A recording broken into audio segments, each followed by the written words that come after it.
Hello dear students, welcome back to Herself. Today we are going to solve a question of JEE Advanced previous year, and we are going to solve this question by observation, not by actual procedure method. Okay. तो question कह रहा है कि एक हमारे पास ellipse की equation दे रखी है x square divide by 16 plus Y square divide by 9 is equal to 1। हम लोग जानते हैं एलिप्स की स्टैंडर्ड इक्वेशन क्या होती है, X square divide by A square plus Y square divide by B square is equal to 1। Okay, तो इसके अकॉर्डिंग ये वाला जो पॉइंट हो जाता है वो क्या हो जाता है a, 0 माइनस a, 0 और यहाँ हो जाता है 0, b और 0, माइनस b। ठीक है, ये क्वेश्चन हो जाता है। ठीक है, तो ये पॉइंट्स होते हैं ना, कोऑर्डिनेट वर्टेक्स होते हैं एलिप्स के।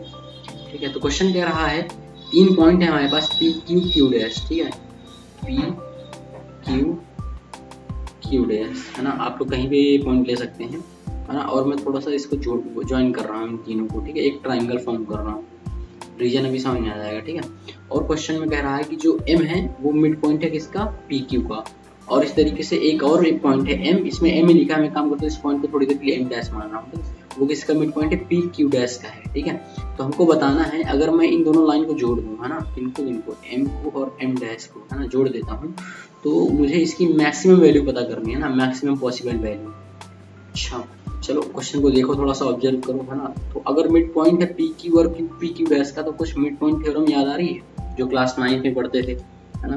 थ्योरम क्या हुआ करती थी, the mid point theorem states that है ना, the line segment in a triangle joining the midpoint of two sides of a triangle is said to be the parallel to its third side and is also half of the length of its third side. Okay, मतलब ये है कि अगर किसी एक triangle में दो sides की मिड पॉइंट है ना, मिड पॉइंट को लाइन ज्वाइन कर देते हैं, तो वो जो लाइन होती है वो पैरेलल होती है तीसरे लाइन की। एम डैश क्या होती है, पैरेलल हो जाएगी किसके, क्यू और क्यू डैश की।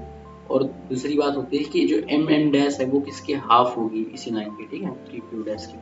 तो अगर मुझको एक्चुअल डायग्राम ये है ना, पी क्यू क्यू डैश। ठीक है, पॉइंट ये है हमारे पास मिड पॉइंट। ठीक है, एम डैश। ओके, तो हमको ये एक तो ये पैरेलल लाइन है ना, हमको क्या फाइंड करना है, मैक्सिमम ऑफ एम डैश। ठीक है, एक काम करते हैं, अगर हमें maximum of M dash find करना है तो इसका मतलब क्या हो जाएगा कि half of Q Q dash का मैक्सिमम। यही तो होगा ना, हम लोगों ने पिछले स्टेटमेंट से निकाला ये वाला मिड पॉइंट थ्योरम के अकॉर्डिंग। ठीक है, तो एक काम करते हैं, हम लोग का टारगेट क्या है, क्यू क्यू डैश की मैक्सिमम वैल्यू फाइंड करना। और क्वेश्चन में एक बात और मेंशन है कि जो ये पी क्यू आर है ना, पी क्यू आर जो पॉइंट है वो वेरी कर रहे हैं एलिप्स में। ठीक है, तो थोड़ा सा ऑब्जर्व करके देखो क्यू क्यू डैश की मैक्सिमम वैल्यू क्या हो सकती है, क्यू क्यू डैश की मैक्सिमम वैल्यू क्या हो सकती है। ये तभी पॉसिबल है जब ये वाला क्यू पॉइंट जो है वो यहाँ पे आ जाए और ये वाला जो क्यू पॉइंट है वो यहाँ पे आ जाए है ना। तो इस टाइम पे क्यू क्यू डैश की मैक्सिमम वैल्यू क्या पॉसिबल, 2a। ठीक है, ये वाली डिस्टेंस जो हो जाएगी वो 2a है ना, मेजर एक्सिस के लेंथ। ठीक है, 2a हो जाएगी, तो यहाँ पे पुट कर देते हैं, तो मैक्सिमम ऑफ एम डैश की वैल्यू क्या हो जाएगी, हाफ ऑफ 2a। तो यहाँ से आंसर क्या आ जाएगा, ए। और ए क्या है इस क्वेश्चन में, 4।